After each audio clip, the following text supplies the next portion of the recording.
What do bald celebrities look like with hair? Curiosity strikes again. Hey, I am Cherry and I will help you find out using Photoshop's Generative Fill AI. This AI only works on Photoshop Beta, so we will open the beta version on Creative Cloud. Let's give the rock some hair. It's about drive, it's about power. We stay hungry, we devour.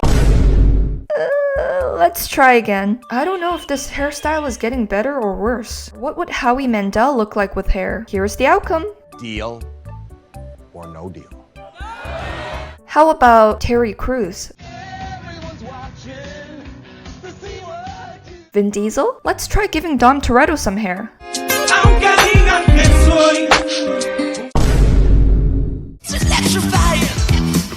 What about Jason Statham?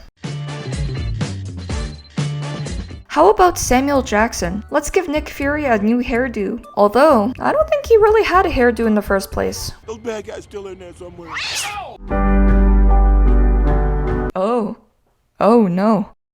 If you enjoyed this video, make sure to leave a like and subscribe for more content like this. This isn't my first rodeo on YouTube and I have huge plans for this channel. If you want to see what I planned, stay subscribed. I would appreciate the support immensely. If somehow this channel does well in the future, how about you comment now to prove you've been here since it all began? Thank you for watching, and that's all.